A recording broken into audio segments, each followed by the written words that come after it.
Hello there, it's Carrie Rhoades here. Welcome back to the Trinity Stamps YouTube channel.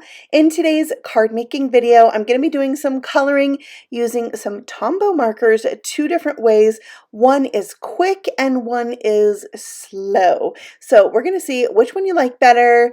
Maybe you like both. I think there's room for both. And I am going to be coloring this image right here, the Sketchy Florals. It is so very pretty, and it has a die to cut out the big image, and it even cuts away some of the negative space around the flowers. There's two sentiments, thank you, and you brighten my day. Dies to cut them both out. I love that. So I'm going to stamp this large floral image onto a piece of white cardstock, and I'm using some black ink. Then I'm going to stamp out the sentiment with some honey drizzle yellow ink, kind of a golden color because I really wanted to go for kind of a fall-like look with these flowers. So there it is stamped up. You can see both sentiments there. The dies are really cool for the sentiment as well because it cuts out the thank and the you separately, which I think is really cool because then when you put it on your card, you can decide whether you want your sentiment to be vertical or stacked, or vertical is stacked, horizontal or stacked. I always get those two mixed up. I have to think of the horizon. Yeah, this is why life is hard for me sometimes. All right, so we're pulling out the Tombow markers here, and they are water-based, so you can do watercoloring with them. I think they're a really good, I feel like they're easy to color with compared to like alcohol markers. It's just a different look. You can blend them together, but they're water-based, so the blending is just a little bit different. And they come with, if you buy like a set of these, I think I got a set of like 12, I don't know, and they come with this blending pen. So it's like a marker with no ink in it. So you can blend them out. Also, you can rub your marker onto your glass mat or your plastic surface, pick it up with that blending pen, and color it out. So I'm doing a mixture of all of those things. I really like the look the best of when I pick the ink up off of the mat with that blending brush and color that down, and that's going to help blend out any like harsh lines of the marker's edge, and it's a really fun way to color. I really enjoy it. These markers are really vibrant, so you're going to get a really vibrant look when you color the way that I'm doing right now. And here especially, you can see on this largest flower how the colors are going to blend together, because I'm going to start out with the red here, as you see, and that's my darkest color, and then I'm going to bring in orange and yellow, and I'm going to blend that out. So this is really laying down like those shadow areas first, and then I'll gradually work my way towards the lighter colors. So this is sped up quite a bit, but I will tell you, I just spent my time coloring as slow as I wanted to, kind of figuring things out.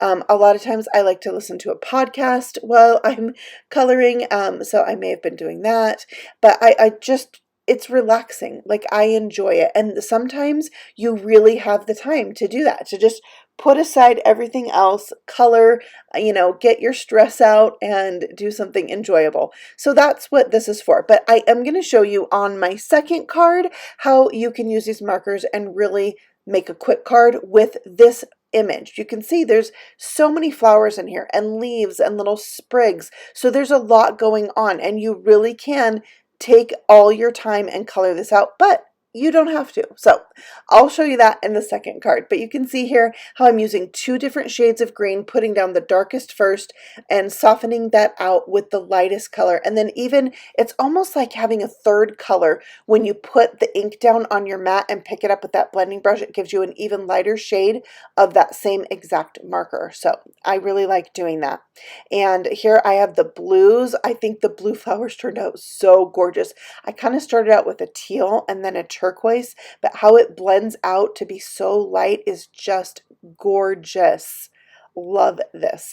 And so, my idea was for these to kind of have a fall theme, but they're so bright and cheery. But still, I'm going to add some of this kind of taupe brown color in there, and I'm going to put that on the little sprigs, but then I decided I wanted to get rid of the white area around the flowers. So I did kind of, it's more of a sketchy watercolory type feel all the way around this image, and I just blended that out with the same way that I did the flowers, where I'm using the blending marker and ink on the glass mat, and that just softens out the marker line that I put around the flowers. So it just gave this an more earthy feel and really that look of fall that I was going for. So it was really fun to color this out. I mean, it is such a gorgeous image. It really has that sketchy feel, and I think it's just fun to play with the different colors. There are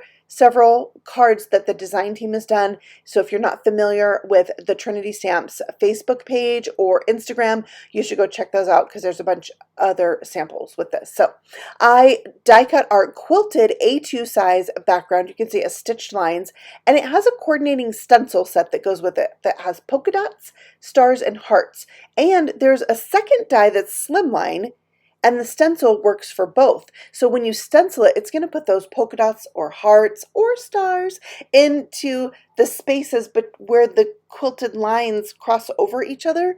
It is so cool. And this is the first time I've played with it. Even though this product has been out for a while, I had to have it, and I thought it was just really fun for a background on a card that the focal image really takes the show like this one does. So there you can see how the polka dots go where the lines crisscross. And I'm putting this down with, yes, a ton of foam squares, because you can see that really takes up a lot of that A2 size card front. Now for the sentiment, I wanted it to stick up a little bit, but it's so tiny. I'm not going to do foam squares on the back of this. So I just die cut a piece of lightweight chipboard that was probably a part of some packaging, and that's going to lift it up and it makes it a little thicker. So I say this is not a sticker, it's a thicker, right? So I'm sticking my thickers down and I love how it just pops off the center of that flower. This is going down to my A2 size card base. So it was an 8.5 by 11 piece of paper. I cut it in half at 5.5 inches. Then I scored that at 4 1/4, folded it over, and that is my A2 card base. So that finishes up the first card. That coloring took me a while, but we're going to make it fast on this card. So I stamped this onto watercolor paper this time. I'm going to bring out the same exact markers. I'm going to scribble them down on my glass mat, but this time I'm going to use a water brush. So this has water inside of the barrel. I can squeeze it out and thin out that marker. So it's going to adding water to it is going to make it lighter on the paper.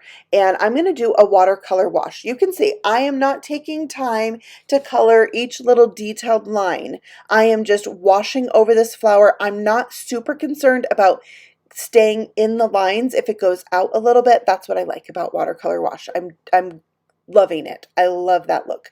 So now I'm bringing in the same marker, adding less water this time, and giving it just a little bit of shadow. I think there was just fireworks outside and it's September. That was weird.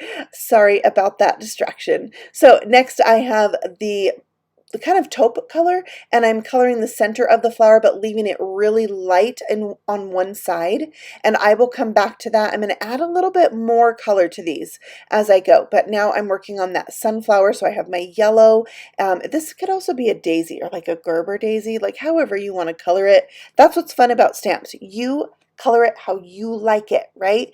Whether it's bold like my first one or kind of watercolory and soft like this one, you can really have those different looks. And like I said before, there's a time and a place for everything. Maybe one day you need a thank you card and you don't have 2 hours to spend on your card. Then you do this look, the watercolor wash, and you have this gorgeous card in the end. So you can see here I brought back my markers and I'm just doing little flicks of color, and you see how much that brought it to life. Just that intense dark little line really makes a difference. So now I'm on to the orange, and you may have already noticed that I'm coloring these the same exact colors that I used the first time. every flower is the same color as it was on the first card, but it's just a lot different look, right? And I'm kind of loving it, especially when you take so much time on something and then you think, I don't want to color that again, right? Like I don't have the energy now, but then you can do something quick and easy like this, and it's still tons of fun. It's still relaxing, and this is something I would do multiple times.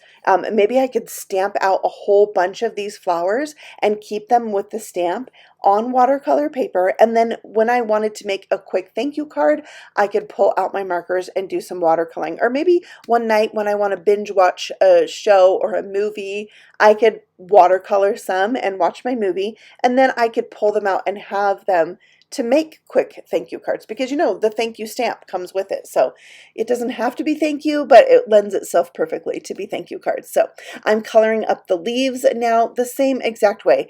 If you want the color to be a little bit more intense, less water on your brush, or you could make it like a really light colored wash, which I'm going to do in just a minute, and then you just add more water. So it's really fun to play with these water-based markers this way when I haven't played with these kind of markers in so long. I typically do Copic coloring, but I just felt I was feeling it on this image. It was the right one. So I'm adding a little bit more intense color on that red flower because I pulled out the red to do that little tiny flower bud at the bottom. So why not use up the ink on something else? So here I'm going to add a lot of water to that yellow. It's the same yellow I used on the sunflower, but with a lot of water, it just makes this barely yellow wash that I can put over those little sprigs in my image and give them a little highlight, and it really adds to the realism of the realism. Is it? I guess that might be the right word. Okay, so here I have a barely blue marker.